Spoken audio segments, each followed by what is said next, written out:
I'm not doing the little intro experience thing just because that whole that wasn't even a technical problem. That was a Jenny problem. Jenny logged into next week's live stream. Jenny needs a little bit more sleep on Sunday nights. Okay, my apologies. So hopefully everybody will start to get the notification. They'll figure out what's going on. All right. See, Susan Shea, she's following me. She's with me. She gets me. All right. Here we go. I'm back. I'm back. It's going. The other one is ended. I'm so sorry. Welcome to Monday. Oh my gosh. All right. Well, it's good to see you all here. I'm glad you're here. Maybe I'll do our, I don't know what I'll do. I'll do the regular outro instead of that. Okay. Mama Squirrel, good to see ya. Pookie. Who else is here? Susan, Nadine, Lynn, welcome. All right. When the king got tossed from that four-wheeler, I laughed. He got dirty. Honest to goodness, I already made the thumbnail. I haven't recorded my reaction video yet. I just ran out of time. And these next 2.5 weeks are going to be like hell weeks for me. So it's not going to be a lot of sleep. That's just the way it is. And this is going to be the stuff that you're going to have to suffer through with me, along with everybody else in my life. A lot going on. So in the process of doing that, and because I know it's going to be so crazy, what I did do after my appointment this morning was sit down, create all the StreamYard links and all of the thumbnails for all of the streams that I need for this week up through next Monday. So that was today's, next Monday's, Sunday nights, Revenge, although I didn't post it yet because I don't think I'm going to be home by then, but I have it ready in case I need to go live. Sunday nights, live stream with the SOS, watching the show. And then I changed the thumbnail from Last Revenge because we read half the chapter and I wanted to update it. So I was so proud of myself. Here I am, like a little peacock walking around the house. Look at everything I just did. And then I logged into the wrong one. I think I have to create another StreamYard link for that next one too, because I ended it. I started the stream and I ended the stream, and I don't think it's still going to be there. I don't know. We'll see after this. First things first. Who else is here? Deborah. Deborah's here. Where's Deborah? I saw her. Deborah, I saw you. I scrolled by quickly, but there we go. Okay. Mama Squirrel in the house. Nicole. Okay, if I miss anybody, I apologize. A lot of conversations going on, and I'm sure most of it is, where the heck is Jenny and what's going on? All right, let's start talking about the show, friends. And all right, it's interesting because I almost always do my reaction videos. I should say I always do. So this is going to be an awkward one for me, the fact that I didn't have time to do a reaction video first. Hi, Peach. Hi, Linda. Hello, Mama Bear. So it's going to be a little bit odd for me. Can you guys read this? Or do you want me to make it larger? Let me know. I can change the font size. Here, I'll make it a little bit bigger. No, that's tall. That's wide. We'll do regular. There we go. It seems like you might be able to read that a little bit better. Let me know if that's good.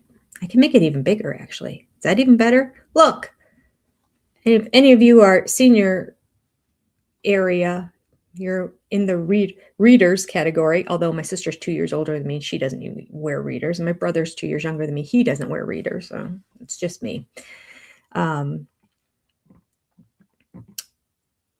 that's easier to read. Okay. All right. Thank you for coming back, Art by Julie. Thanks for going over to the other chat and letting them know also. I screwed up. I was blaming StreamYard the entire time until I figured out what was going on. I kept saying, there's only one for today. There was only, I don't know why I clicked. It's almost like I think the mouse just slipped And I went into next week's because I remember looking at it and seeing 1 o'clock today. It's the only one listed for today, and it's 1 o'clock. And I went to click on it and I didn't. So there you go. All right. We are back, Patty. Welcome, welcome. That was an experience. We just had an experience together, sister friends. All right. So I did write in the other chat, hello, sister friends and brother friends too, because there are a lot of guys that watch the show and a lot of guys that follow this channel. I have to say, my 2 puppets are from Jennifer and William out in Arizona. They're the ones that sent them to me. They watch the show together, husband and wife. And I met a couple the other day for lunch. And I don't think they're married. I think they're boyfriend and girlfriend, but they're our age and they've been dating 7 years or something like that. Well, they're retired anyway. I don't know how old they are because they look really young and spry, but he's retired military and she's a nurse. And they watch it together. And he was watching it even before she was when they met 7 years ago. She's like, you watch what? Why would you watch Sister Wives? It's very funny. Are you straight or do I have to be concerned here? All right. So there we go. Lots of brother friends here as well. So I'm going to be saying hello, sister and brother friends. Most of the time I'll say sister friends, I have to say, because it's been years of doing it. I will default to that, but I want to include our brother friends whenever I can. Okay. Thank you, Sarah. Thanks for the super chat. Happy New Year. Hope you have a blessed year. Thank you. I hope you have a blessed year too. Happy New Year to you too. And to all of you. Is this the first time we're getting together in the new year? It's all such a blur to me, the holidays, that it's hard for me to keep straight what day is what. But I think you're right. I think it is the first time we're getting together in the new year. How lovely. Okay. Fantastic. Where should we start? Should we just start with happy stuff and end with the snark? I want to say I caught myself smiling multiple times during the episode. And it was always the Mary and Ron stuff. I don't know. I don't know what's cute about it. There's something that's just cute about it. And I like to see the kinder, gentler Mary. That's always nice. So that's nice. That's good. What else? He seems cute. He seems shy and a little bit reserved, but he seems grounded and aware of his surroundings. He seems appropriate. Maybe my requirements are very low after Cody for what I want these women to have. But I mean, if I had to pick between he and David, I would go with Ron right now because he just seems, well, it could be, well, I shouldn't say. Anyway, I mean, I don't know if I would date Ron. I think he's too shy for me. But I think that the two of them are adorable together. I like it. And so it made me smile.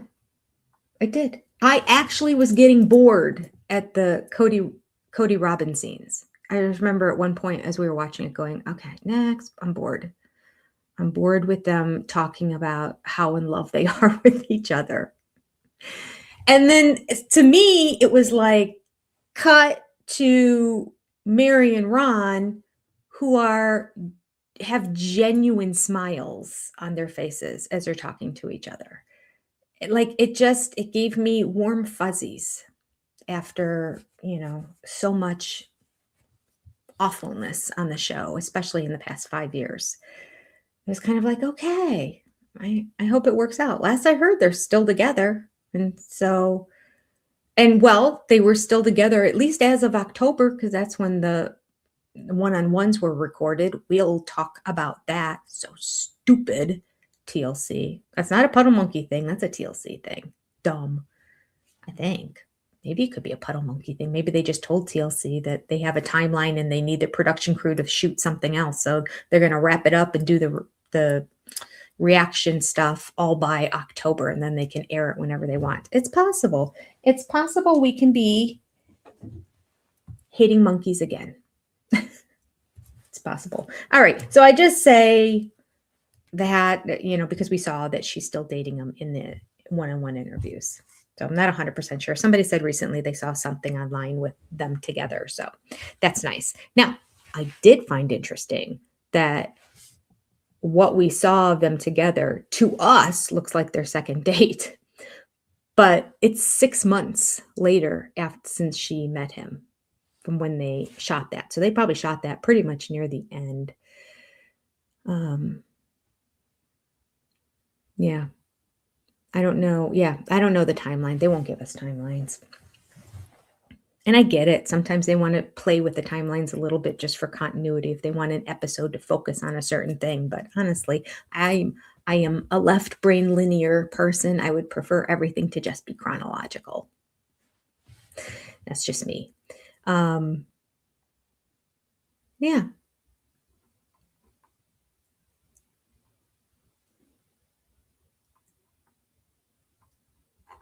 All right. Here, this is a really good point. Speaking of Mary, we'll stay on the Mary topic here for a minute and then scoot over to Janelle. Whiskey River said, I love to see Mary and Janelle getting along. Looks like it ends next week. Yep. Looks like Mary and Jen believe Cody instead of Mary. Right, Whiskey River? Well said. Okay. Are we going to go there right now? Are we going to go there right now? All right, let's go there right now. So I was on a mantra last night after the show. The show ends and I'm talking all about Jen, which wasn't even on yesterday's show. But that preview to the one-on-ones got me riled up. And then this leads to our stupid monkey also. They only watch the show. And they're stupid too. Everybody's stupid. They're all stupid. TLC's stupid, Puddle Monkey's stupid, and the Sister Wives are all stupid. And Cody and Robin, they've just always been stupid. So that's just a given. But in this case, I would say Janelle and Mary and Jen are all stupid. Right? At this point, Christine is the only one that's not stupid. And she probably is, but I have nothing to justify that at this particular moment. I am not thrilled with the fact that Janelle and Mary never contacted each other to discuss this land situation. It wasn't Mary's place, I don't think. Like, she was just dealing with the lawyers and Cody. I'm surprised she just didn't bring it up at one point. Like, Janelle, were you given a confidentiality agreement? Because this is bullshit. And my lawyer is like, there's no way. If nothing else, to have Janelle's back. So Janelle wouldn't sign it either. That's what should have happened. Because Janelle had Mary's back earlier on. But when this situation was all happening with Cody, and he says it was Janelle's idea, and he said Janelle and he together were going to do this backdoor deal, and he was just in such a moral and ethical dilemma because Angel Robin was saying no, and Devil Janelle was saying do it, sell it out from under Mary, and he just didn't know what to do with himself. Lies, lies, lies, lies, lies, lies, lies. I guess I don't know. But like we have patterns of behavior from the past, and Cody's pattern is I lie every other sentence. And Janelle, we've never seen her outright lie. We've seen her hold truths back. But we haven't seen an outright lie. So I'm just struggling. I'm struggling so much, sister friends. I am really struggling with this because I am really mad that Janelle never contacted Mary and said, what is the holdup? Why are you not signing? Because I don't think Janelle knows about the confidentiality agreement reason for Mary not signing. Now, maybe she knows about the confidentiality agreement. Maybe she was given the same one. And she's like, I don't care. I've spent the last 15 years on this show not talking about anything and pretending like our lives aren't our lives and giving a false narrative as to how things really are. I'm fine continuing with that. Yes, if that's what it takes to sell the land, I'll sign it. I don't know that Janelle knows that that's the reason Mary wasn't signing it. Or even if she did know, whether she knew or whether she didn't, why Janelle would not pick up the frickin' phone or text Mary even and say, listen, I'm really nervous and worried, if that's her reasoning, because that's the only reasoning I can think of. Nervous and worried that we're not going to find another buyer in the world that's going to want this coveted piece of property that's gone up significantly in value. I mean, it's a dumb philosophical projection as to what Janelle was thinking and what was in her head. But let's just say that's where she came from. She really believed nobody else was going to come along and want to buy this land. And I do know that Janelle really wanted to be done with Cody. So I get that part of it, that she's like, oh, really? I sign here on the line. We all sell it and divide it up equally amongst ourselves. And so, yes, she signs and then she's waiting and waiting and waiting. Here, friends, is where it doesn't make sense. Mary was not the last one to sign. Robin was. Janelle signed it. Mary signed it. And 30 days later, Robin finally signed it. This is what's making no sense.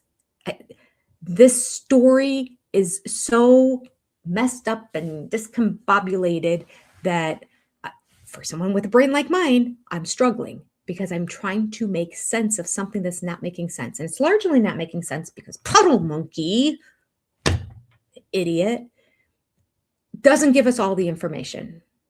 And they're withholding information I think that they could tell us too. That's the downside. This is where I feel like the people who are truly editing and putting this all together are kids that just graduated from college, never watched the show before, don't have any back history or information, because they've left out so much important information from that episode about this situation, about in this series, not this series, but in this season, that it's extremely confusing. And now we are going to sit through and like be clawing at our neck and drinking heavily throughout the entire tell-alls because we're listening to the same narrative go on and still they're not talking with each other. So Mary and Jen are going to continue with Janelle and Cody tried to sell it out from underneath us. And Janelle's going to continue with that never happened. And Cody's going to continue with, yup, it's all Janelle. And that's all we're going to watch. A continuation of the exact same storyline we saw this year with no resolution and no real aha moments or light bulb moments or situations where they're like, oh, I didn't realize that. All I knew is this about it. And maybe I'm off base. Maybe Janelle's a rotten person and she was just selfish and she wanted the money from the land and she was willing to do what Cody's saying, which is sell it out from underneath Mary and not give her portion. I mean, I still stand firm on the fact that if she did want to sell it out from under Mary, it was simply because she was confused as to why Mary wasn't selling it. She was nervous about not finding another buyer. And she wanted to, in fairness, it was nice that they had a buyer that was going to buy the whole thing as opposed to parceling out all the individual pieces and doing it that way. This was better this way. But still, all they had to do was change the property so everybody's name was on everything. And then it didn't matter if they sold one and then two and then one later on. Because if everyone's name's on everything, once it's sold, it's divided up evenly amongst everybody. And you don't have to worry about taxes or anything like that, that it was sold under their name, but they're giving this money to that person, but they paid the taxes on the sale of it was just that messy. And you know what I blame all this on? I blame it all on Cody, because Cody was dragging his feet because he can't do anything. He's the biggest procrastinator in the world. And really dumb on top of it, like, well, how do I do that? Where do I go? It took him how many years, how he was going to divide up the parcel of the lands. He didn't even have his little parcel with his name on it. Remember, we're going to divide it up 5 ways. That was like 4 years ago. He decided to do that, even for himself, to make himself benefit. Right now, the way it was, looking back at like around 2020, the way everything stood around there, His name was on every single parcel. And yet, he had an idea. Let's not have 4 parcels, let's have 5. It's a good investment to do it that way. And only my name alone goes on that 5th parcel. So we're taking more away from everybody else. And then I'll put my name up on that other one. Totally would benefit Cody. He didn't even do it for his own benefit. That's how lazy this guy is. Incredibly lazy. I mean, I'm sure he's kicking himself about it. So now he has to change all the names to just make everything equal. And he waited to the 11th hour to do it. And it takes time for that paperwork to go through. It's the freaking government. It takes them 100 times longer to do something that somebody at a local government could be able to do, or somebody individually would be able to do. Like they could sit down in one day and just say, okay, this is yours, this is yours, this is yours. This is how we're going to do it. But unfortunately, because of stupid taxes, you're going to have to put everybody's name on everything so that the way you receive the money makes sense. And you don't have to worry about gifting something to somebody. You don't have to worry about paying taxes on something that's not yours because you gave it to somebody else. Like that's just, it becomes a nightmare. Okay. So I'm not happy about the end of that episode and them reminding me, because I've always liked Jen. And then I hated her for a short period of time. Okay, hate's a strong word. I really didn't like her a lot. Borderline hate. When she came out and she was telling Mary, because Mary believes everything Jen says, and she's feeding into Mary and saying, yeah, looks like they did it. That she wasn't the voice of reason that said, so you're believing what Cody said to you? What about Cody Brown makes you think that you can believe him? Was it because of that picnic table situation that now when they're doing the one-on-one interviews, she feels like, oh, things are good between us again? Because I don't think this would be going down the way it did without that fake apology situation. I think they left it on good terms. And she's like, okay, we're copacetic now. All is well. All is good. And what? Janelle tried to sell it out from underneath me? Ironically, because at the exact same time, Janelle is like getting close with her. She's meeting with her. She's doing Zoom calls with her. She's calling her for advice. She's having lunch with her. And then we heard in the one-on-one interviews that there was a lot more that happened in the conversation that we didn't see. Like Janelle was talking about the her property and everything. Oh no, it was in the interview with her talking to Christine. She was talking to Christine and she's like, yeah, we talked a lot about my property and the land and what we're doing. But we didn't see any of that. So like there was like they were bonding-ish, like they're never going to be besties, but they have a shared experience. Drink. That one's almost gone. I got my second one here. And they're closer than they've ever been in their entire lives. But she's still going to put Cody above that. This is where I just want to crumble and fall apart. Listen, I know we don't need to keep talking about this. I apologize because this is not what this episode was about. And I'm hypothesizing on how everything's going to go based on the edits and the trailer that they gave us on the one-on-ones at the end. But I don't know how you misinterpret Jen saying, Janelle tried to sell it out from underneath them. And I don't know if we don't get an opportunity to see Janelle say, no, that's not true. And then Suki turn around and tell them, Janelle said that it wasn't true, that never happened, and see their reaction. Because that will be the final proof to me on how gullible both Jen and Mary are. If they're told, Janelle says no, and do they believe Cody or do they believe Janelle? This is what I want to know. Okay. I'm sorry, I went on a bit of a rampage. Let me get back to the chat. All right. Aloha. Good to see you, J-Lu, Soshitel. This is really funny, Mama Squirrel. Cody and Robin talk out of both sides of their mouths so that they can say, I said that, even though they also said the opposite. So true. Oh my God, how many times have we seen Cody say something in an interview? And honest to goodness, the exact same interview or the exact same time he's sitting, like a sentence or two later. Oh, that's in the video. It's uploading right now. I made a video analyzing Mary's apology, Cody's non-apology tour visit with Mary. It's almost an hour long because her segment was so much longer than the other two women's were.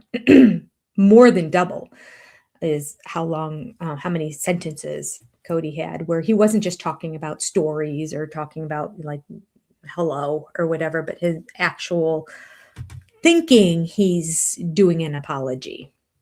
So maddening. So that's uploading now. And I'm pretty sure that's the video where I say, oh my gosh, this is the same sentence. Literally the second thing out of his mouth contradicted the first thing. I think it's that video. It was more than just an analysis of their sentences too, because I kept getting sidetracked because Cody was frustrating me. So I would go off on tangents of stories as if I'm doing a regular review, that I was like, pull it back together, Jenny. You're supposed to just be counting sentences and which ones are apologies and which ones aren't. I didn't do a very good job. It ended up being like 55 minutes long or longer. I don't know. I know it's under an hour. That's all I know. It's 50 something. It's long. It's uploading. So I will finish getting that up because I did that thumbnail too. I will get that up as soon as we're done with our live stream. And then you can hype it.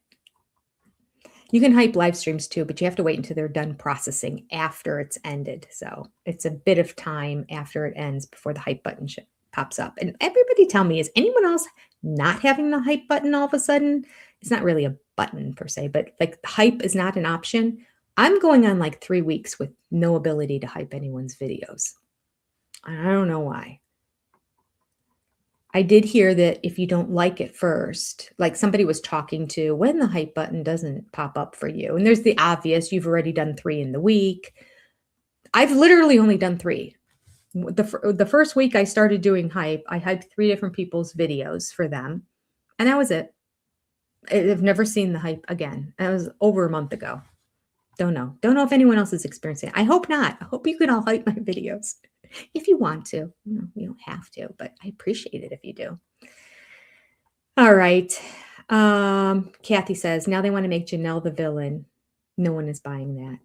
Yeah, they're going to look so bad. And there goes Jen. Sad to say it. I liked her a lot. But if she's going to enable Mary in this whole, what? I just can't. I'm sorry. I'm all right. I'm not going to talk about it anymore. Just can't believe that she would believe Cody over Janelle.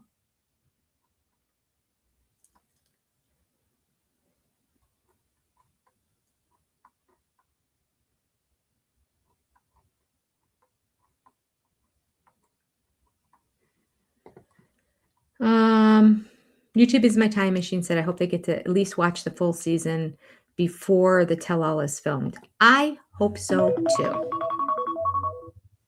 I really do. I hope so too. I'm going to change the banner to the rest of our XOS exclusives and our big supporters.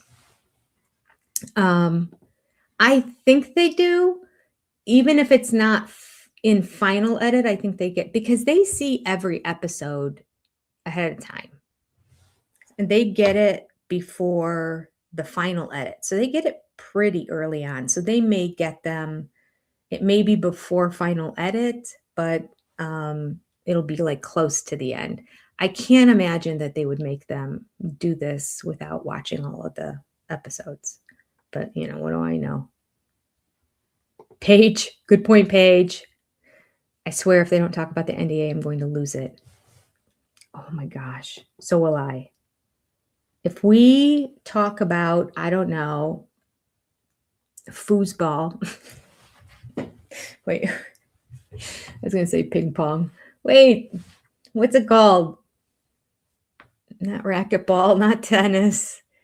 What is it that they did? See, I can't even remember the name. There's a court right down the street from me. You know what I'm talking about. I know everyone's going to start putting it, but it's going to take like a minute and a half for it to pop up because we're like, my talking is about pickleball. Thank you, pickleball. If we talk pickleball, I'm going to scream. If we talk about what their favorite poem is and their favorite author and their favorite song and their favorite movie and their favorite food and their favorite color, I'm going to scream. Nobody cares. Nobody cares. We not only don't care, but it angers us to watch that on the show when there is so much they can cover. God, I pray. The NDA, which is tied into finances. My gosh, we could have a 10 episode tell all at the end if we just talked finances the whole time. And it would be amazing if I was hosting it, not if we had Suki Girl there. Did you see also in the preview? Now, maybe it'll pan out differently on the show, but Suki asked Christine, do you think that, oh gosh, I don't remember what it is. I'm going to give an example because I can't remember how it exactly went. But the way I remember it is Suki saying to Christine, do you think that it was, I think about Robin, not Cody. That Robin is, gosh, I wish I could recall it. Fuzzy brain today.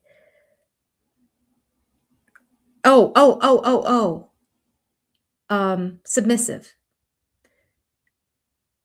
Do you think that Robin is submissive to Cody? And Christine agreed. Then they cut to her talking to Cody about it. And he's like, Robin, submissive? And she goes, that's the word that Christine used. No, it wasn't. No, it wasn't. Oh my gosh. If you're going to manipulate him, at least manipulate him for good. Like she's trying to create drama where you don't need to create drama. Just respond to the dramatic stuff on the show, which is Coyote Pass predominantly, and everything tied along with it, i.e. the NDA. I mean, maybe we could bring up the whole Truly situation. Would imagine, like, I mean, there's plenty of drama. How about Robin saying that the four-wheeler rolled over on Cody? It didn't even roll, it just tipped over. And she comes back and says it again. I saw it, she said. I saw it. It rolled over on top. I was so nervous. Oh gosh, that whole scene was ridiculous. And he has like the smallest scrape. I've had probably 3 more significantly larger wounds on my body in the past year alone. From different situations. I was talking about it last night with people. I was doing a live stream after in the dark running in like slip-ons, like slides outside of my house, rushing to get to the live stream, which I think it was the show. I think I'm almost positive it was the show. So it was 10 o'clock at night. It was dark. I'm trying to finish painting trim and everything around my house. And I go stumbling, like if anyone saw me, it would be hysterical. I don't think anyone did because nobody came out of their houses and that. So I'm just grateful that nobody saw it. It was late enough at night. Nobody was outside and nobody happened to be driving by at the time. I'm like, my sandal got caught in the edging in the front of the house and it made me start to fall. But it was one of those, you know how that like I'm going to catch myself falls. 1, 2, 3. I don't know how many steps I took, but I ended up sliding across the concrete, then onto gravel before I managed to like kind of roll myself over. I did a very good job, I think, for as big of a fall as it ended up being. Like no broken bones. I mean, bruises, yeah, but I was pretty torn up on my legs. They took a beating, especially one of my knees. My knee, my other foot, couldn't put any weight on the one foot for a day. Yeah, little stuff like that happened. It was months before all the wounds. I mean, I eventually had to go in and like dig out some more shrapnel, some gravel that was in there that I didn't get the first time. Probably largely because I didn't take care of the wound right away because I had to go on my live stream. So I had blood pouring out of my knee, and I had this rag here because I didn't want anyone to see it on the live stream. And my foot was throbbing. I had scrapes all down. It looked like my cats attacked me all over down my legs. And that I ended up seeing the next day my brother-in-law and my daughter, and my brother-in-law was like freaked out. And I'm like, oh, it looks pretty good today. All of that. And I didn't skip a beat. I got online and I did the live stream. Cody's got a scrape. Barely a scrape. It doesn't even look red, and it's certainly not bleeding. It could just be like a grease streak for all we know. It's just like a dark streak. Oh, there's dirt in it. This is good dirt. That's good for me. It's going to help my immune system. Sounds like something my grandmother would have said. So he's got a smudge. That's what it is. It's a smudge. We can't even say it's a scrape. Call Lifeline. That's all I can say. I don't know how he made it through the day, quite frankly. Oh yeah, and he's going on about it. Robin's going on about it. It's ridiculous. He looks like a bigger wimp than he did before. A smudge. Yeah, it was a smudge. That's all it was. I can't even say it was a scrape. Nobody can say it's a scrape. There was nothing about it. Like when you have scrape, you know how you have like some white streaks too from like the actual scraping? It was just a brown mark. I swear to God, it was probably just grease from somewhere on that vehicle when he tipped over. Ugh. I can't with this guy. And acting like it's the end of the world. Could you imagine if he actually had an open wound? How could he deal? Forcing all his wives to have natural childbirth, though. Just saying. All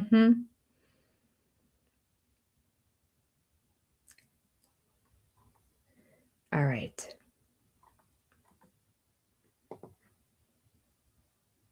The NDA could not be used to prevent Mary from getting her money, but I can believe that Cody and Robin would try to make Mary believe it could.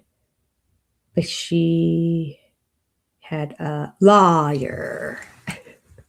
Lawyer. Ugh, so annoying. Can't believe nobody corrects them.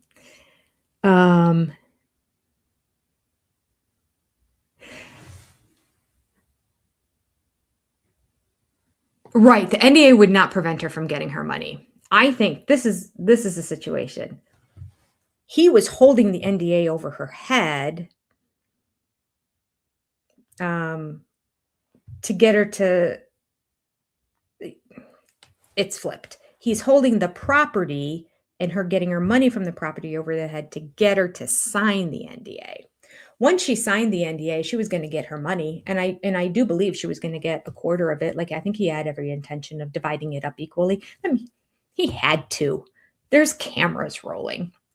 We don't see the real Cody Brown and what Cody Brown would do if there wasn't Big Brother breathing down his neck.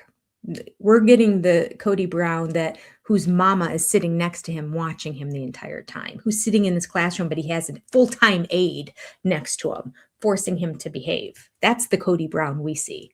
But we get little glimpses in his talking head interviews about what he really thinks and what he really feels. He's like, I wanted to. Did I want to screw? Yeah, I wanted to screw her over. But did I want to sell it out for Mary? Yeah, I wanted to sell out. He's done it multiple times. He's talked about it with Janelle, and now he's talked about it with Mary. Yeah, I wanted to. But I've got this wife who won't let me be bad. Blech. Don't like him. Don't like him.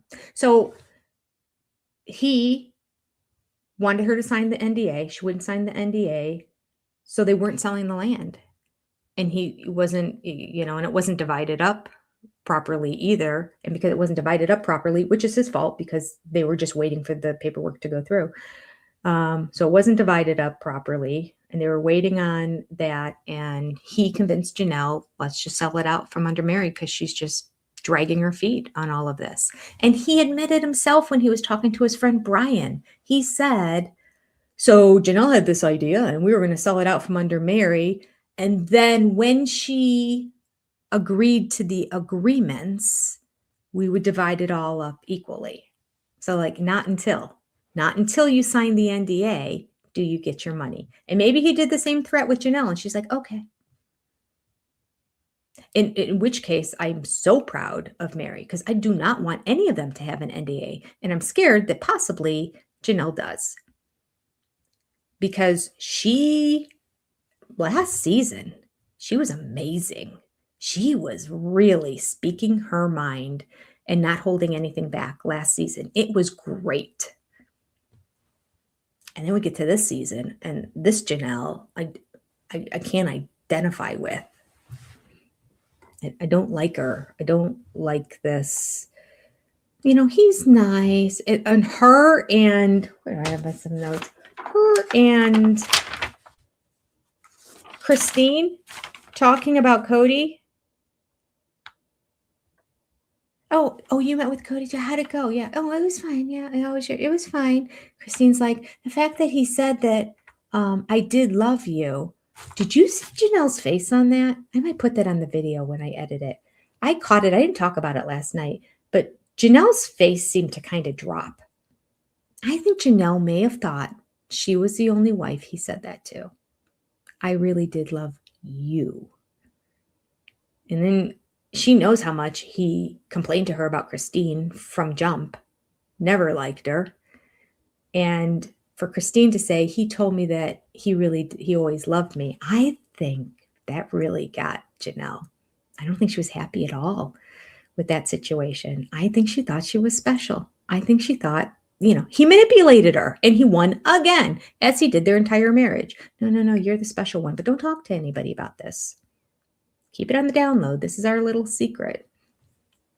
And then finds out that he said the exact same thing to Christine. I can't wait until Janelle watches it. And I hope that she comes back and she's her feisty self again. And I hope that she watches it at home like the week before the tell-all. So she has time to let it really sink in and soak in. And she can formulate her responses. And I hope Maddie sits next to her. I think she could use a little babysitter in this situation and an aide that will sit next to her and keep her focused and point out the things that Cody was saying the entire time during her, and then point out how he's acting with the other wives too. Because he used a lot of the same lines with all of them. That's what he said, Karen. Yeah, he tore up his arm. Oh, God, that's funny. Yeah, he did. Right. So she's talking to Christine about it. I think Janelle is a little hurt. And then Janelle says, well, I thought he would talk more about the kids. I would like to know if he talked about the kids at all, because we saw, like, maybe he just had the stipulation when the cameras are on, I'm not talking about the kids, but he talked about them otherwise. There's a possibility. I don't know. We'll find out at the tell-all if that's true, that he just didn't want it to be on camera, because clearly he's going to find out, well, no, because they wouldn't know. We hadn't seen it yet. So they didn't know the reaction that the public's going to have about his not bringing up the kids. But anyway, Janelle says, I thought that I would hear more about the kids. And Christine said, I think he's trying. Why, Christine? That's what I want to know. Why? What shows you that he's trying? You are taking him to court because he's absent in Truly's life. And you've got the nerve to say, I think he's trying. Oh my gosh. And Janelle says, I thought it was sincere. And Christine goes, yeah, I thought it was sincere. They bought it all. Hook, line, and sinker. They bought everything that he was selling them in those. And for a moment, I thought, because Christine in her interview seems to be a little bit more biting and speaking more truth and talking about, questioning a little bit the sincerity, saying how inappropriate he was, all the stuff that she didn't say while she was there, and how she wished he talked about the kids. Again, everything she didn't say to him when she was there. And I was deciding whether I was going to just throw her a bone and say, okay, she seems to be a little bit more triggered, I guess, to use the Browns word, by Cody than anyone else. unless it's all an act. Like, remember she was doing the, I can't breathe. It's kind of Robin Brownie, so I have a hard time buying it. But it was when she was in the basement talking to David, and she was talking about being a basement wife. That's it. She wasn't even talking about the current Cody and how he's behaving. She was just talking about what life was like as a basement wife, which she volunteered to do, just FYI. So she, and that whole conversation is just confusing anyway, because when they talk about the basement wife, sometimes they're talking about the wife who's the least out of all of them. And then of them being the least, are they the least in the pecking order? Like, are they subservient to the other wives, or are they the least in the eyes of Cody? And then sometimes when we're talking about basement wife, we're talking about literally the one who has to live in the basement. So we have kind of three different things that they're talking about, which makes it very confusing, especially with the editing that TLC does. Like, what are we referring to? And then they edit it together so that it makes it look like this one person's opinion is different from all the rest of them. But I don't know what they're even talking about. Are they talking about basement wife as literally living in the basement, which we did partially part of the time with Christine and them? Are we talking about basement wife in terms of there's an actual pecking order and they're the lesser than in the family? And did they really have that in their family? Did everybody? Because it seems like Christine didn't have to listen to what Mary said, but Cody recommended she did. If you want to make things easy for me, you'll just do everything that Mary tells you to do, because the way Mary does it makes me happy. Who's guilty here, Mary or Cody in this situation? I just want to know. Let me just throw it out there. So we have that hierarchy there. But then I think the majority of the time, the women were talking about being a basement wife in the eyes of Cody, being the wife he liked the least. So he would have a preferred wife, and then people would take turns being the basement wife, meaning the lowest of the wives. Confusing. They're confusing because they mix it all up when they're talking, and then editing doesn't help. So it's hard to delineate exactly who's talking about what and what's happening in the whole basement wife situation. So was it true? Was it not true? We find out Christine's like, I'll go in the basement. After years of me feeling so sorry for her, because I thought she was forced down there. I thought she was, I mean, it was an apartment. It is in the basement, but like, I don't know. My daughter just lived in that same situation. And my other, well, actually twice, once in a college dorm and then once in an apartment that they were in. Like, yeah, it was the one that was available. That was a one bedroom that her and her husband wanted after they graduated from school, trying to save money. And it was as basement-y as hers was. She had windows. They had windows, but the windows are higher up on the window because half your place is underground. So it wasn't a true basement. A true basement wife, it would be worse. I mean, even true basements usually have a little bit of a cinder block. But they had like regular windows. Anyway, I'm just losing my sympathy for Christine and the basement wife mantra that we've been hearing about, because I thought that was awful and horrible that she got stuck in the basement. And then you realize, well, it really is a full apartment. It's a 3-bedroom apartment with a kitchen and multiple baths, like, yeah, it's not really like being in the basement. I mean, I think a lot of these basement wives are basement wives. They take a basement and they convert it into, these are your living quarters. And that wasn't the situation. House was built to be a polygamous house with 3 separate apartments. So she had the apartment that was half underground. All right.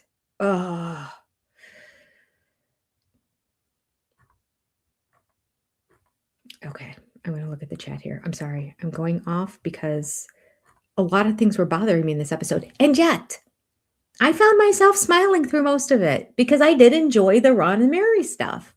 I was just like, good for her. Good for her. And it's the first time I really felt that. I think that's why it surprised me. Because usually I wanted, or in the past, I would say always wanted Mary together with Ron because it would bug Cody. It was spite. I admit it. Pure spite. But watching this episode, I just was really happy for her. And happy for him. He's been divorced for 5 months. Obviously hasn't found anybody, and he seems to really enjoy. And as we discussed last night when we were watching it, somebody brought it up. I can't remember who, maybe Alexandria, said, even if nothing comes of it, even if they don't end up starting to date, I hope that they keep this kind of fun banter relationship with each other, together, and that they remain friends. I think it's a possibility. Oftentimes, it's very difficult to do that with an ex-boyfriend or an ex-spouse, but I think they could, because he was never a boyfriend first, if it doesn't develop into it. Now, I don't know. We'll find out in the tell-all if it's moved beyond that. When she said, "Can I ask if you've kissed?" and Mary said, "Yeah, you can ask." That's the line Mary's given more than once in the past. I'm not going to tell you. I think if she doesn't answer the question, the answer is they didn't. Because no one's going to hold it against her or think, "Woo, look at that sleazeball who dated somebody for 6 months and then kissed them so soon." You know? So, I mean, I don't know. Maybe Ron is friend zoning her, and she's just hanging on because she is very excited about the possibility of them being together. All right. Let's see here. Let me go to the chat.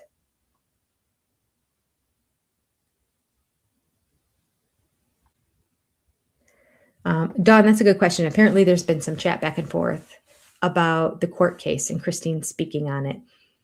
It's settled. I don't know anybody who's a lawyer or who knows this kind of law stuff.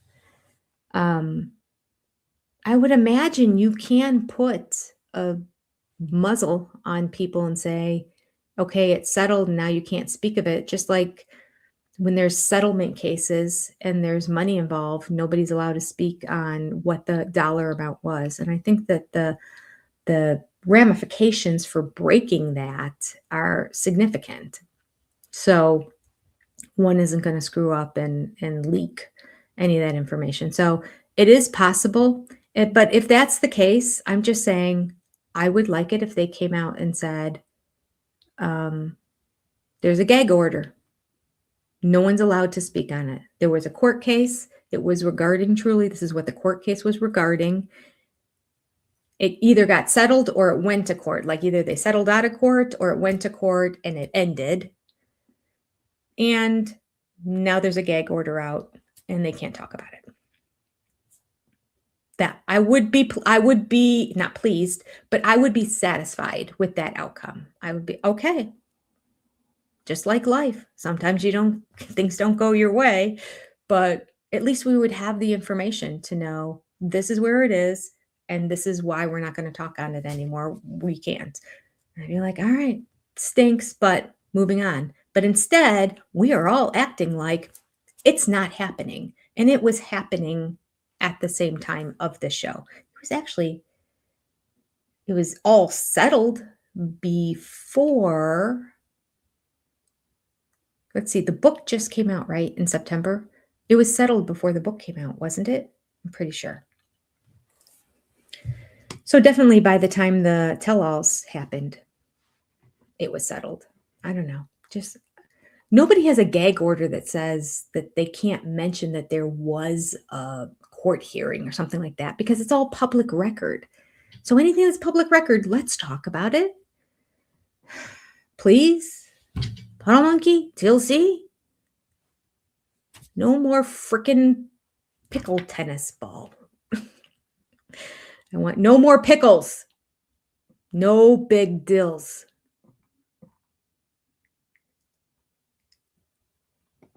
Yeah, Cody yelling about an affair, which is so long ago. He's got nothing to hang his hat on anymore. So that's what he's going to do. Like, well, they lied to me. And he's going to go off about it. Boy, he's going to piss off Mary when she sees that. That's one thing she doesn't like to talk about. I mean, understandably, I'd be mortified if I were her too. All right.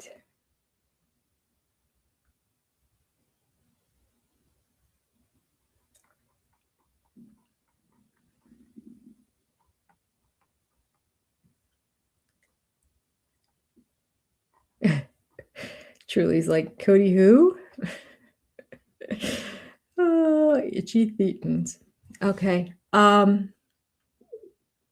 Interestingly, on McKelty's Patreon, when McKelty, I'm almost positive, don't quote me on this, but I'm almost positive this was still when she was living in Utah, because it was a while ago. She had her daughter on her lap, and her daughter goes, Oma, because she saw Christine. She goes, Oma. She goes, yeah, that's Oma. And who's this? And she was naming people. And then she points the girl, I can't think of her name right now off the top of my head. Doesn't matter. She points to Cody and says, who's that? And she goes, that's Cody. She goes, Cody. You know Cody, right? And the girl's like, no. And then they kind of just brushed over it. I believe there was a second time the same thing happened where she came in. I haven't watched them in the past couple months because I've been busy. Cody will find a way to not pay a dime to Christine. I don't know about that. Because of his reiterating, I said I was going to pay for a house and pay for child support for all my kids if the wives decided they wanted to leave. The fact he brought it up, that story, makes me think he realized it's on tape from season 1 when he talked about it. According to Mary, he talked about it all the time before Robin came in the family. But in season 1 and like the original couch interviews, or it may have been the original one-on-one, I can't remember. But he's like, yeah, it must have been the end of this season because it was, I think it was Natalie Morales was interviewing him. And they were sitting in 2 rows talking to her.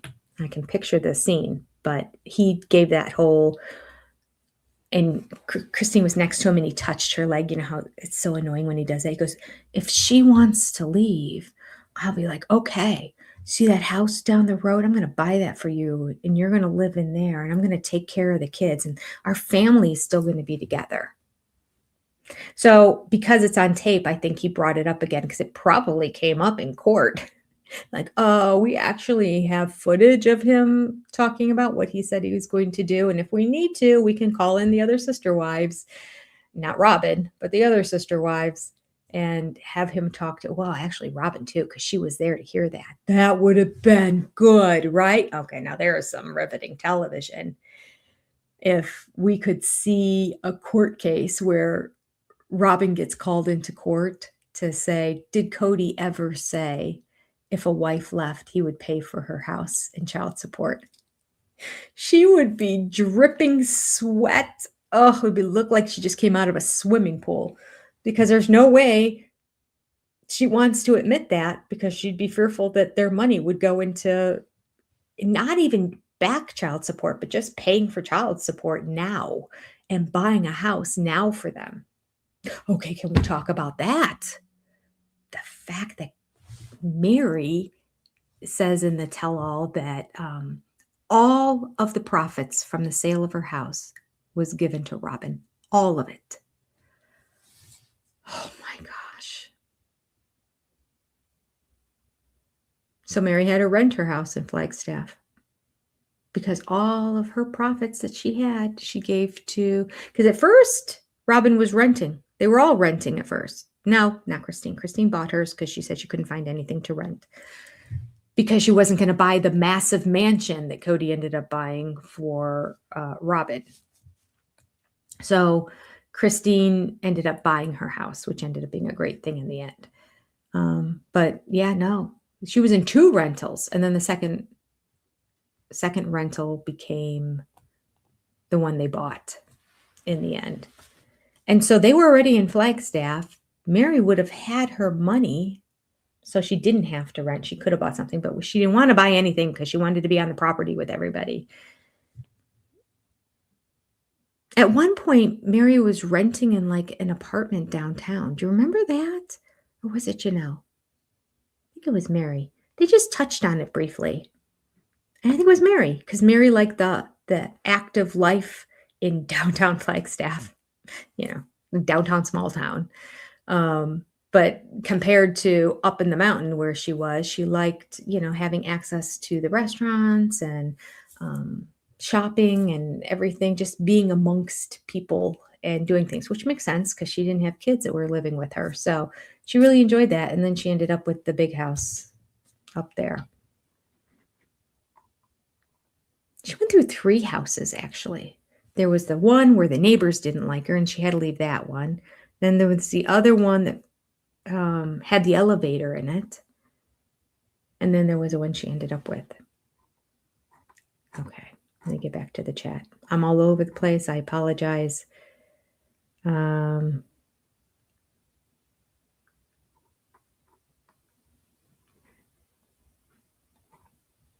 see here. Hi, Cindy Gregory. Gregory. Not Gregory. Gregora. Oh, I had it. I had it last week.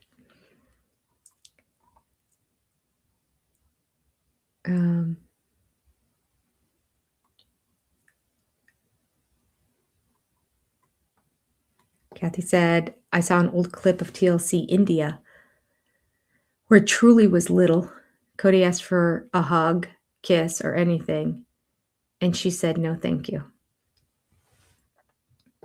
I think I remember that. Yeah. Christine was teaching her when she was young. She can have boundaries. If somebody asks for a hug and kiss and you don't want to do it, you can say, no, thank you. She always was good about that.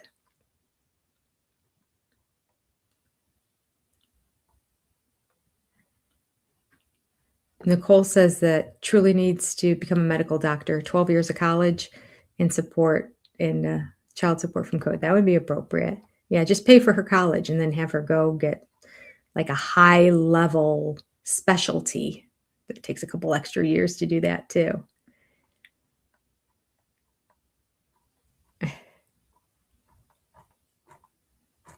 Okay.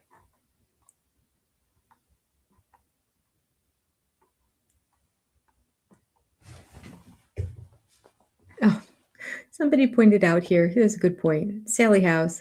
One of my grandfathers died before I was born. I still refer to him as granddad. You still know who it is.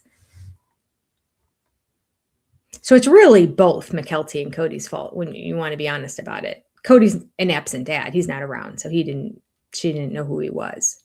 But McKelty could be showing pictures of him all the time and going over it. It's the same thing I said about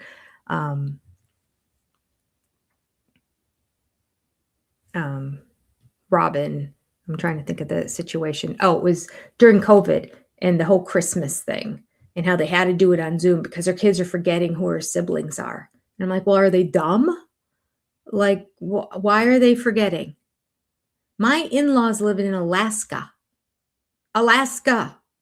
My kids knew exactly who they were. They knew who they were in pictures. And the minute they showed up at the door, they were like, Grandma. So that was on you, Robin, if they're forgetting. If you're not taking the time to go through a photo album and reminisce or point out people in a picture, although with all the junk that was in Robin's house, how many times did we see a photo of the whole family? I can't think of one. I'm not saying there wasn't one, but I can't think of one. Yeah, I don't think the rest of the family was a priority to Robin Brown.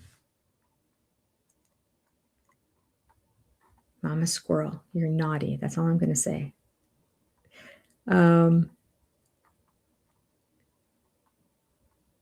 Big picture.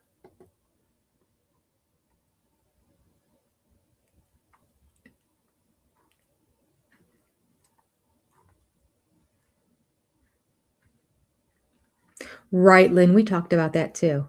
When did we talk about that? Was that the last live? How McKelty calls Cody.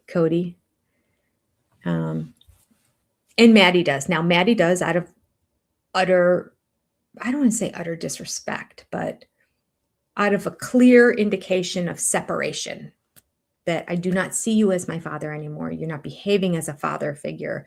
And so you're not grandpa or granddad to my kids either. Like, I'm making a decision. I'm cutting you out because You are toxic to us. I mean, Cody kind of is toxic to everybody. Like that's where the word is appropriate because he's a mess. He's just a mess.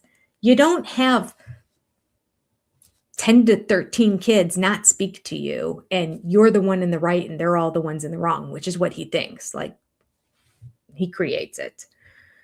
All right. But McKelty in her Patreon sometimes says Cody, sometimes says Dad. It does seem to be more so Cody and just Dad every now and then. But when somebody asked her about it, she's like, oh, it's just because on the show. You know, the show's out there and everybody's referring to him as Cody. Dumb. That's a dumb answer. Everyone calls my parents by their first name too in circles, but I've never called my mom or my dad by their first name. Now, a lot of people do these days, but I don't. They're mom and dad to me, and they'll always be mom and dad. I always heard my mom refer to her mom as mom, but I didn't get confused. Other people called her Amelia. So there was Amelia and then there was mom, but I always called her grandma.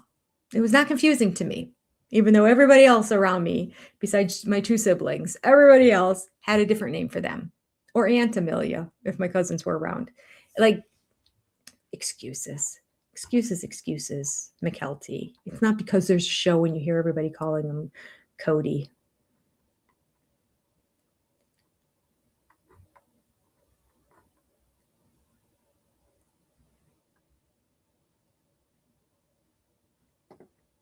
Loving Mom said that McKelty never takes accountability and Tony acts like he's got an NDA signed so he can't talk bad about Cody. Or Robin.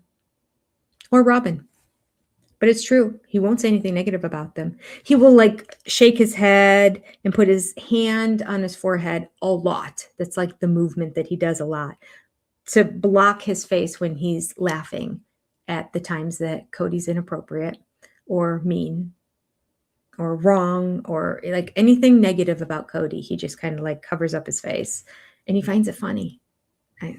It's wrong. But Robin, he just defends hook, line, and sinker.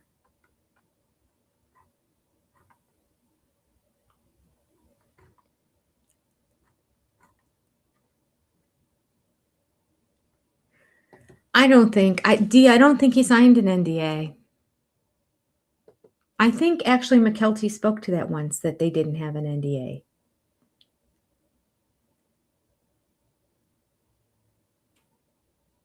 Because there's no way he would sign an NDA, McKelty wouldn't. If anyone would sign it, it would be McKelty. And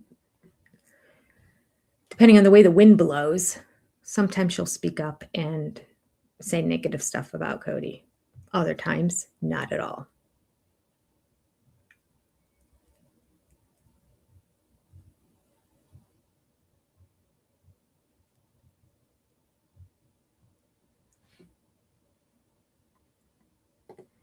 Joni thinks that Aurora and Brianna have double lives that their moms know nothing about. I don't know. I think Aurora is as straight-laced as they come and does everything mommy and daddy tell her to do, even though she's an adult.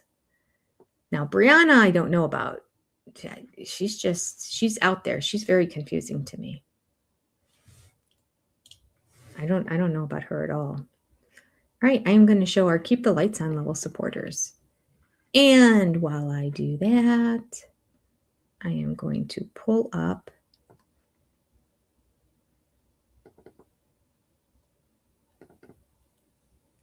and read to you our big supporters and our exclusive SOS supporters. So scrolling back, our big supporters are Carol, Leslie Reddick, Sally House, Maggie Goronsky, Taffy Grise, Sailboat RN, CP, Jen, Nuclear Rabbit, Becky S, April S, Darlene Hall, Deborah Sabella, Barbara Dijak, Liz S, Alwyn the Mini Chef, Mary, J Shanty 3, Linda W, Aaliyah, Crafty Florida Lady, Shaniqua Smith, Lynn Skinner, and Knit My Bit.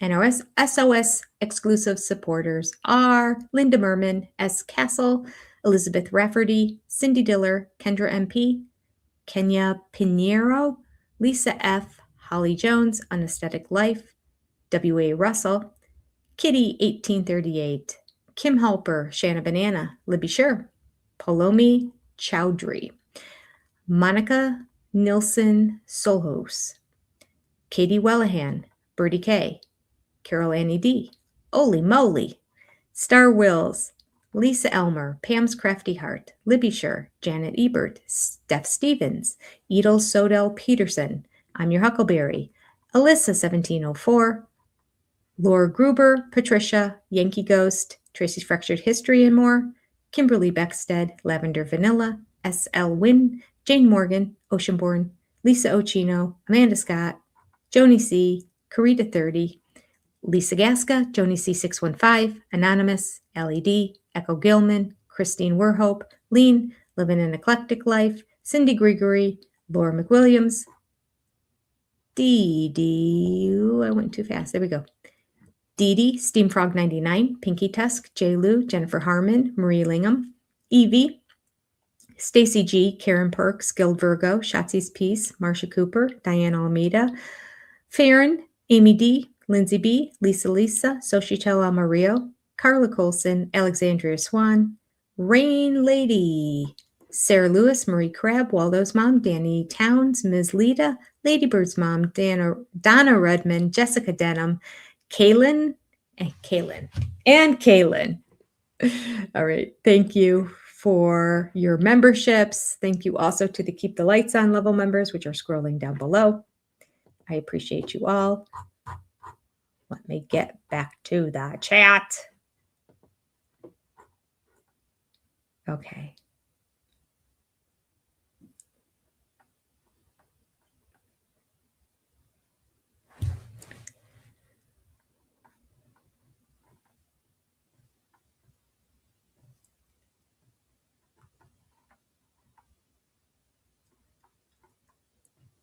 Bye, Kathy. Looks like Kathy had to go somewhere.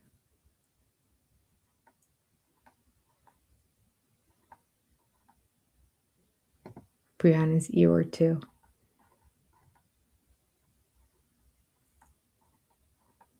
All right, let me get back to the show. All right.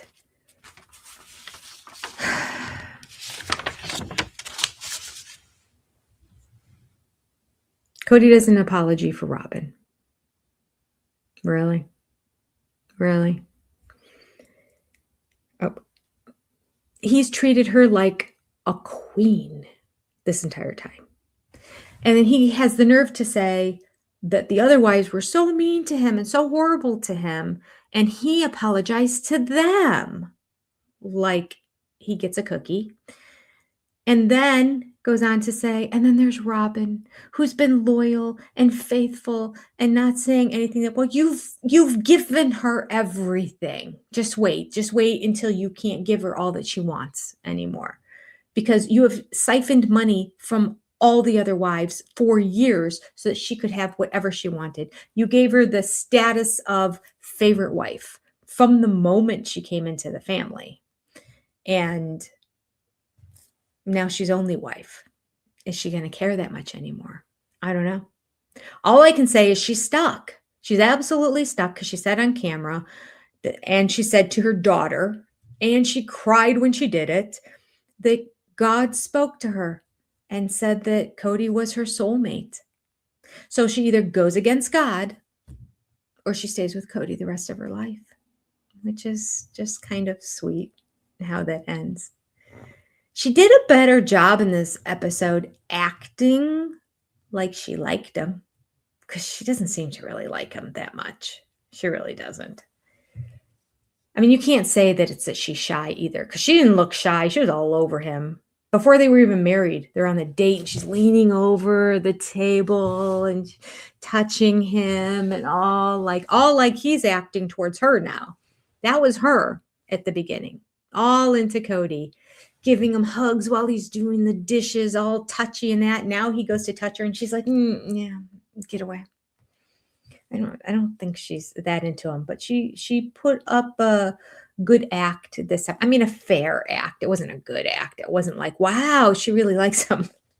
But I mean, compared to, she wasn't rejecting all his affections. And she even called him like sweetie or something. I can't remember what it was, but she used like a pet name at one point. I just remember every time that he tried to touch her and kiss her and everything, I just felt like I was a moment of like, who? Surprised me. Hello, Scotland. Listen, I was wearing a scarf from Scotland, a wool scarf from Scotland my daughter brought back to me last year, which is lovely. And I got so many compliments on it yesterday. Love my Scotland wool. Mama Squirrel, where do rumors start? Oh, goodness. Brody seems like a stand-up guy. I don't think he'd do that. I don't know about Brianna. I feel like I might know Brody better than Brianna. No joke. Brody seems straight because he seems straightforward to me. He's just sort of like, yep, just a simple guy with a ranch, joining the service, do my duty, earn some extra money, and would like to get married, have kids and a small family here one day. That's about it. I don't know anything about Brianna. I don't know if she's straight, if she's not, if she's popular, if she's a loner, if she's talkative outside of the show, if she's shy. Sometimes she looks like she might have an anxiety disorder based on the way she acts, but it could just be her expressions on her face. I don't know. I say that to say I don't know, I don't know, I don't know, I don't know. I don't even have to say allegedly because I don't know about any of it. It's all, could she be this? Could she be that? Could she be this? I don't know. I don't know anything about her. And she's been on the show for 15 years. That's sad. And for that reason, we can get rid of Robin and her kids off the show permanently. If Cody wants to mention them in passing, fine. That's all we need. That's all we need. I would sit there and watch Hunter on a date with his girlfriend 10 times over watching anything with Robin or her kids. Straight, single camera, no edits. 30 minutes straight of just a conversation. I would be riveted. I would. I'd be so interested in that. I'm interested in all the kids and what they do in life. The OG 13. Not interested in Robin's kids. I just don't care. And I think I care even less because I feel like they're trying to get us to care. Don't care.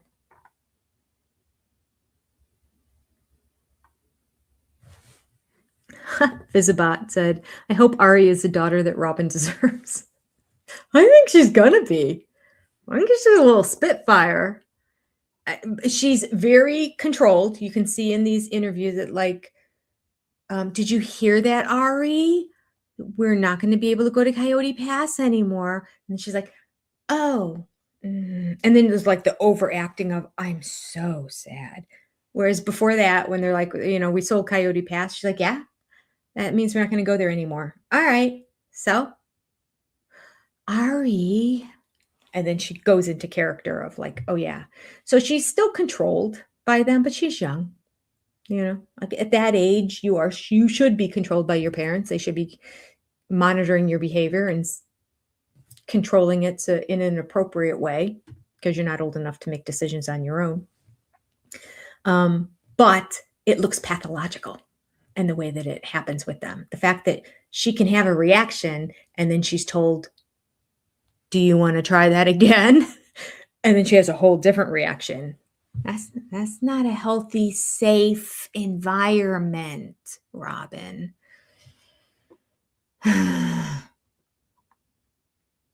So when she can finally get out and get away, she is in public school. So that's helpful. They're not finding something that's very stifling for her.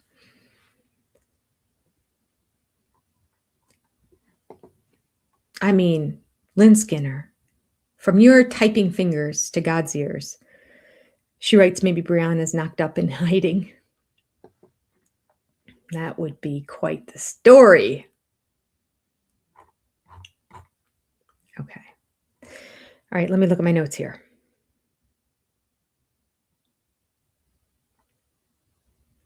We have a little bit about Mary's brother here again. All right, so we've been asking for 15 years to, like, why do we keep sweeping this story under the rug? It's kind of significant. Mary's brother is Janelle's ex-husband. Talk about Janelle dismissing it on the show, too. She's like, no, yeah, but I didn't think it was a big deal at all to marry Cody after being married to Mary's brother. She didn't feel like a big deal because it really wasn't anything. Like the marriage it was nothing. It was over in a year and a half. He was still married to her brother. It's going to be weird. So I feel like this is Mary defending herself-ish for her behavior and her attitudes towards Janelle at the beginning. So I think they're going to bring that up, try to stir up that storyline again, that they didn't get along at the beginning. And then Cody can be like, the women were so difficult. Like nobody ever turns around, points a finger at Cody and says he mishandled the situation. Makes me so angry. Suki certainly won't, but even the wives won't do it. Mary's our only hope. To say, well, he managed it poorly. His job was to see to it that every wife felt seen and heard and loved, and he didn't. Nobody's saying those words for some reason. But that, according to them, is supposed to be the way polygamy is set up.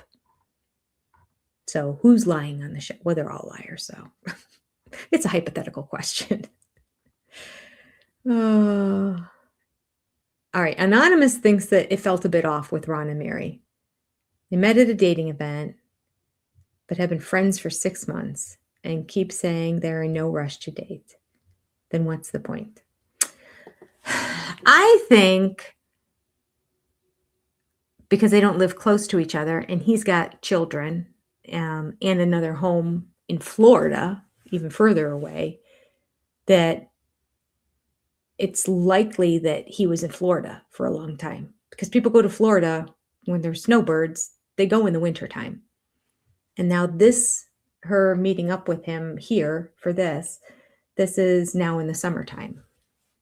So I feel like he may have been gone for a significant portion of that. Now, if you're at a point in your relationship where you are more than friends and you're starting to date, then it would be on Mary, I think, to take the initiative to go visit him often. But because he friend zoned her, or because I don't think she friend zoned him. I think because he friend zoned her and he's like, I need to take it really slow. I mean, the fact that he stuck around with her for 6 months when there were no cameras shows he has an interest on some level in Mary. So we'll see. We'll see. I don't know. He talks like Christine. He's got the really talk. He talks really fast. Sort of in choppy speech. I'm thinking maybe this is a dialectal thing now from the Utah or Idaho area, because they both have the exact same like pattern in their speaking. Like Christine gets subtitles all the time on the show, all the time, because she talks so fast that they're like, people aren't going to know what she said here.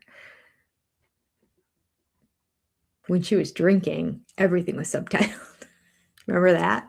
Those were good episodes. Oh, 2 years ago.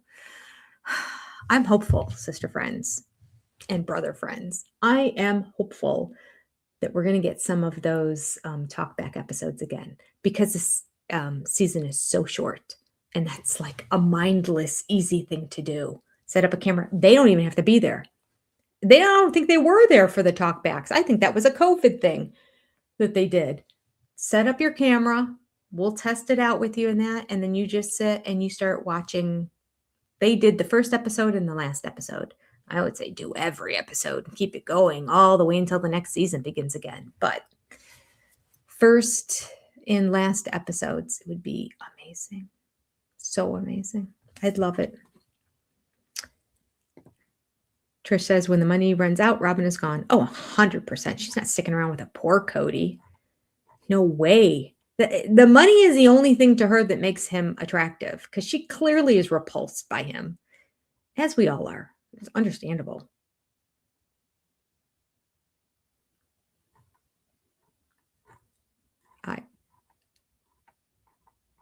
All right, Mama Squirrel is on a tear today.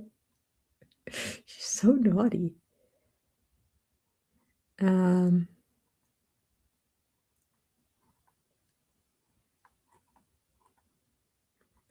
Lady Bat said she noticed that Mary's very egocentric in her speech. She wants someone to cheer her, but never mentions being a partner to somebody else. Yeah. Now, in fairness, I think it's because she spent her entire life trying to please somebody else. So I think her therapist is saying, you need to start focusing on you and not live a life of just, I'm going to do whatever he says. I'm going to behave however he wants. I will be whatever he wants me to be. But there needs to be a balance. She's now flipped it on the other side of everything that she needs for herself. She does the same thing with her friends, quite frankly.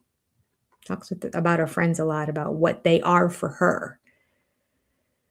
Not a lot of what she can be for them. I would say, the fundraiser for Jen was the only thing that showed her giving side. Not saying it's not there. I'm saying we don't see it.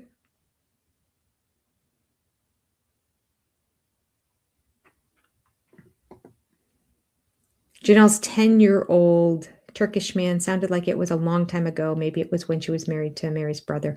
I think it was before she was married to Mary's brother. No. Had to have been after Mary's brother. I don't know if it was during, because that was only like a year and a half long. She was in high school when she met him, and then she married him shortly afterwards. So it probably wasn't then. So it would have been after she divorced Mary's brother, like somebody that she was interested in going on a date with.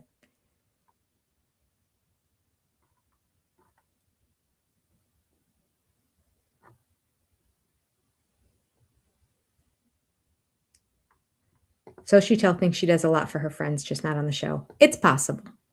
It's possible. I mean, she's got time. She's got a little bit of time on her hands. These people don't work. We got to remember, these people don't work.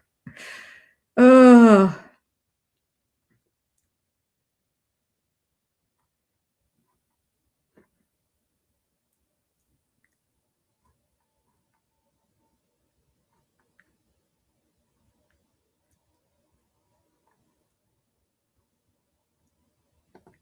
I thought she did mention college. Chrissy Bean, thanks. She said she was divorced and in college at the time. Okay, so it was after Mary's brother and before Cody. That makes sense. That was a logical time. College seemed to be stuck in my head too. Okay.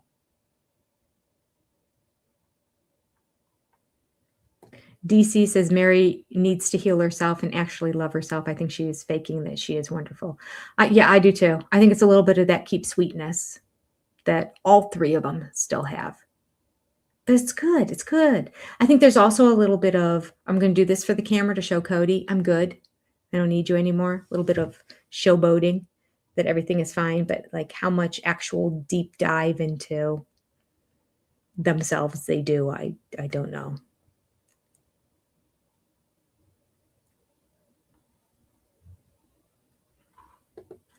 Anonymous wants to know how old McKelty and Maddie were when they got married, and Robin supported it. And now, not a good thing. I guess she's saying McKelty and Maddie's relationships aren't good. McKelty was 19 when she was dating Tony, and she did not date Tony long. So maybe 20.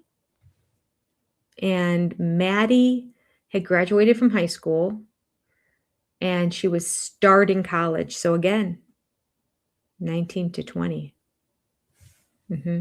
Significantly younger, a good 4 to 5 years younger than Robin's kids, who need time to find themselves before they get married. She's just trying to hold on. Anyone who hasn't watched it, I did a bonusing episode where Robin talked more about Aurora. She's trying to hold on to that girl.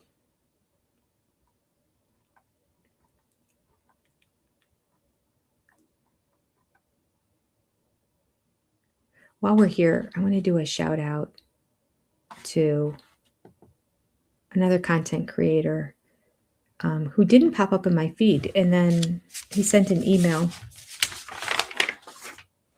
And I said, I'll do a shout out on my channel. Actually, I haven't responded to him yet. I'm so bad. I have like 86 messages in my inbox. So that's why.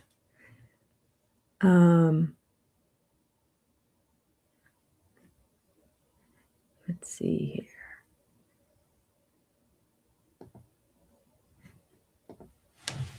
Gmail.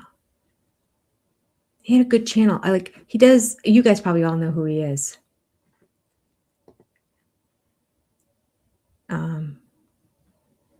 See, I'm not prepared. Maybe I'll just do it on the next channel because there's going to be so many messages in here that it's going to take me a hot minute, as the kids say, to find it. Anyway, it's a guy who does, he doesn't do puppets per se. He does, he impersonates all the different people on the show. So he kind of reenacts different scenes from the show. He's funny. You guys probably know. You can go ahead and write it in the chat, but I will give him a proper shout out next time when I have it. Mitch is better. Yes, he is. I don't have any reason not to like Mitch. He's done nothing but be nice to Maddie and supportive, and seems like he's a good dad. So I like Mitch. Tony's a little bit different of a story. Tony's delusional. Tony's also kind of like a fame whore. He and McKelty both, they talk about everything that they do to try to get on the show and how upset they are when certain scenes are cut. And if you watch them, when they watch the shows back, they are just giddy excited when they are on camera. McKelty gets the biggest smile on her face, and Tony too. And he's on social media all the time, posting all about himself and his new body. He is Cody 2.0. He's Cody 2.0, 100%. Okay. Let me get my notes here. Let me see what else I have here. I'm running out of time, Jenny. Somebody told me that the gloves changed during the four-wheeling scene. Now, I noticed last night that he started off with just all black gloves. They're not the usual ones that have red or yellow in them. These were all black. But I didn't pay attention to what he ended up with at the end. So I'm going to have to pay attention to that.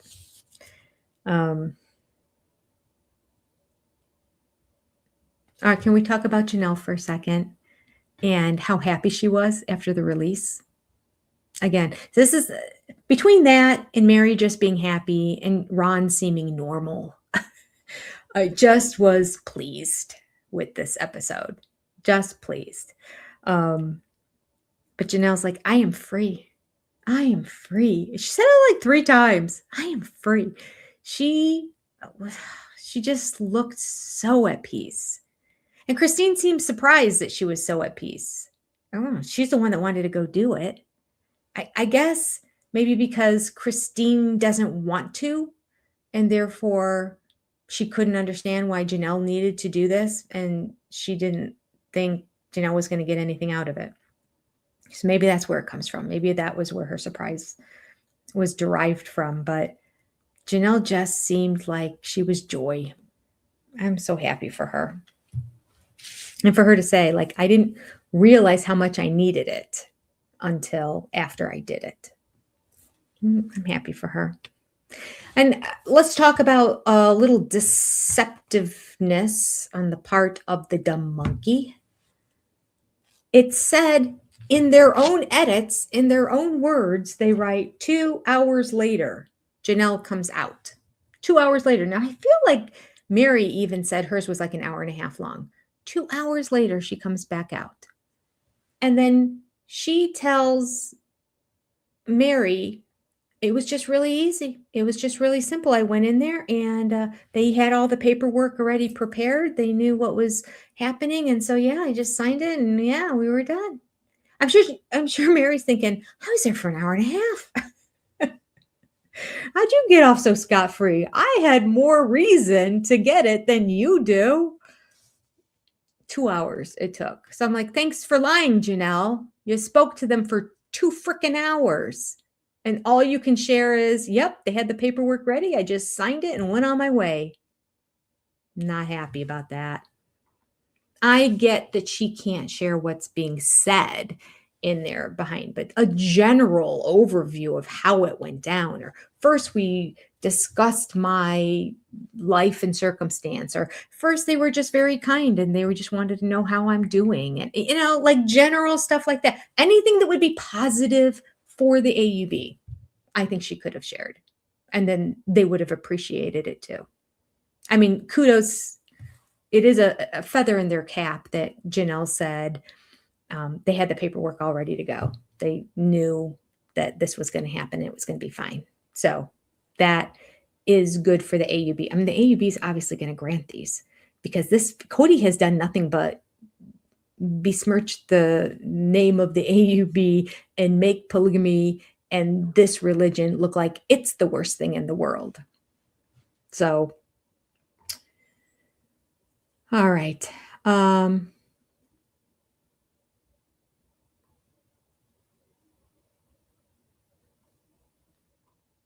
Yeah, J-Lu, good point. Cody never told me about his relationship with the other wives, except how Christine stopped giving him the half-hour massages, and except for the fact that they all have stretch marks on their bellies, but he's willing to overlook it. Yeah. And I had to confront her because I speak Cody, and she needs to know how upsetting it is. Yeah. She also knew. I'm going to do a video on this. I got to put it together, edit it together, and get the 2 different parts. It's bothered me a long time ago. Let me write it down so I don't forget. Post it. Where are you? If I write it on one of these papers where I'm just taking notes, it'll just get stuck in the folder with all my notes and I will forget. But if I put it on a Post-it note, we're in better shape. Okay, so a video of...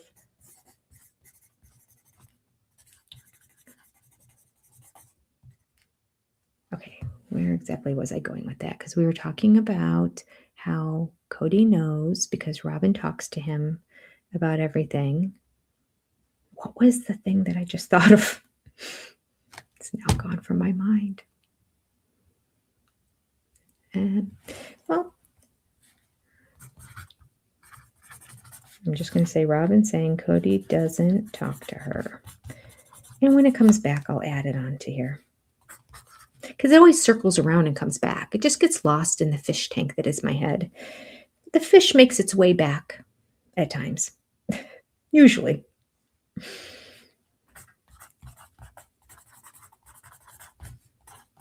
Oh, I know what it was.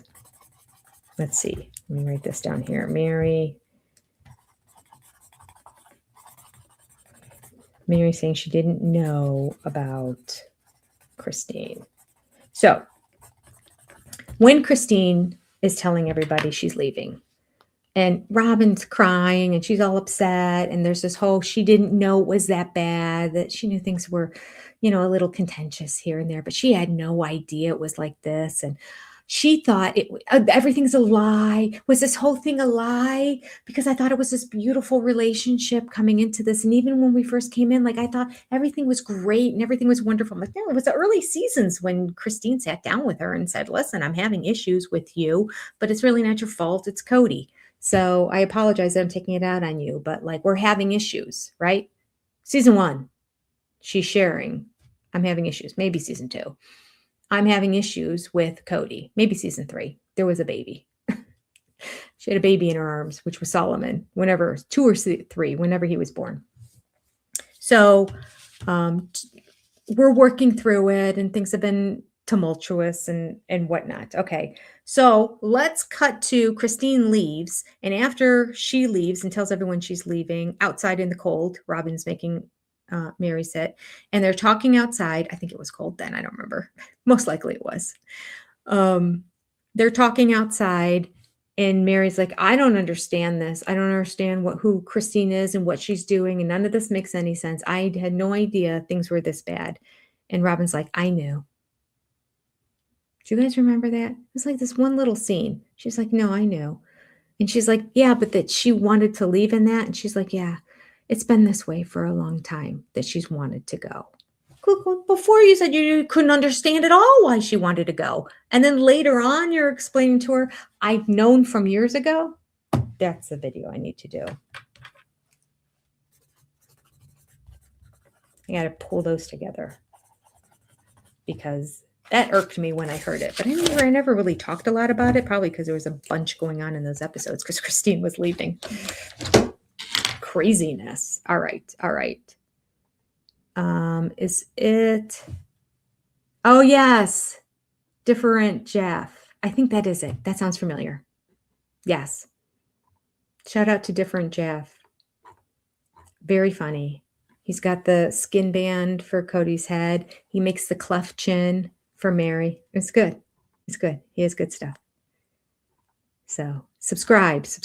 Different Jeff. He lives in New York and is an actor. When, a working actor, but when he gets gigs, that's how it works when you're an actor. So sometimes he has more time to do sister wife videos. Cody has a temper tantrum every tell-all. Yes, he does. We see that he did it again here. Every tell-all. That's true. Okay. What else? Oh gosh, look at the time. Some of the stuff I will just put in my video.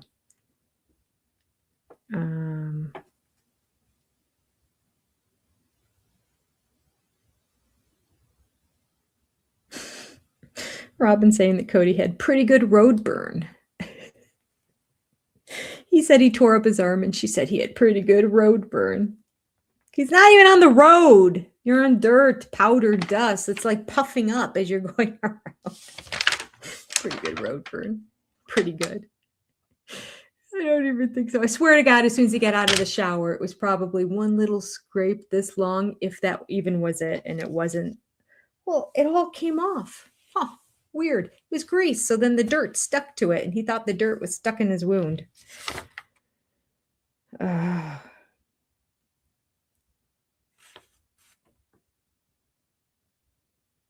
So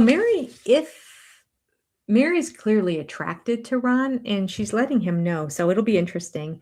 If they don't have a relationship yet at this point, because now we're probably going on a year from when they started dating, they're not gonna. No way.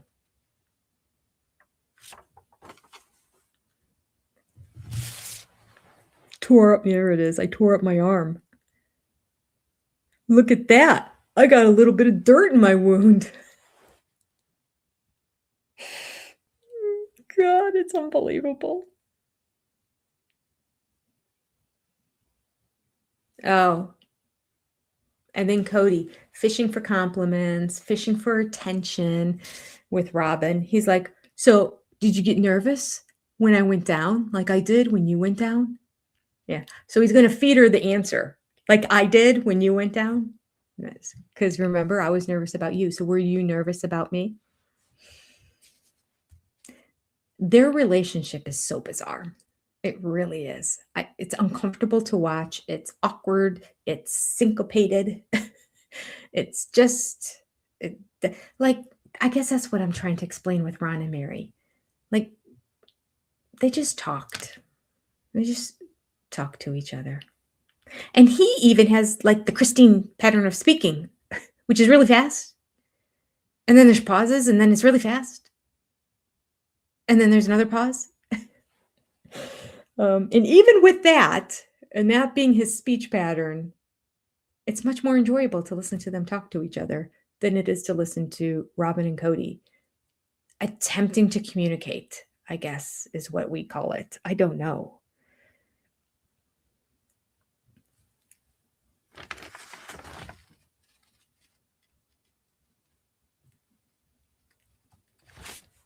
And then he comes up. I'm going to bring up my dummy Cody. We haven't had him yet in this episode. I will bring him up to say one of my favorite words that he said, phrases, if you will. No brain, no pain. No brain, no pain. It's perfect because there is no pain. He was fine. He maybe got a scratch. Possibly it's just a grease stain. That's it. Therefore, there's no brain as well. No brain, no pain. I don't even know what he meant by that, but it's perfect. Sort of the perfect way to end. No brain, no pain. All right. I'm going to write that down. I should have more quotes around here. All the dumb stuff this guy says. It drives us crazy. All right.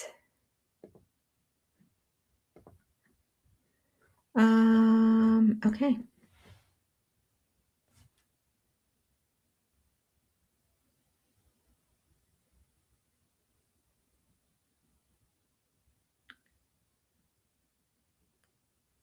Okay. I just want to make sure I was caught up with everyone. All right. Well, that was good. I got to do my reaction video now. So you'll see me in the same attire again. Please don't click off of it and think it's the same thing. Maybe I should change my shirt. I don't know. I'll leave it. Maybe I'll put a clip in my hair so it feels like it's starting to fall. Then I'll look a little bit different than I do in this video. All right. You take care. I will see SOS Exclusives Sunday night at 10 p.m. And I will be back here at 1 p.m. Eastern Standard Time next week. And we will discuss. All right. I love you all. Take care. God bless. Adios. And I'll catch you next time. Oh, wait. I don't have my outro ready to go. There we go. Goodbye, sister friends and brother friends.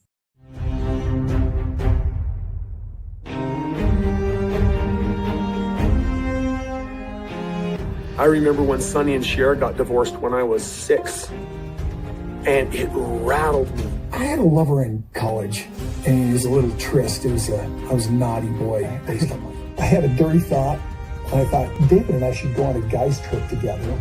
I might have to agree. That would be cool. I just thought, no. David out on a guys' weekend. Yeah, that's just would be cool. Oh, he was kind of up for it. Really? Yeah. Oh. Things that make you go,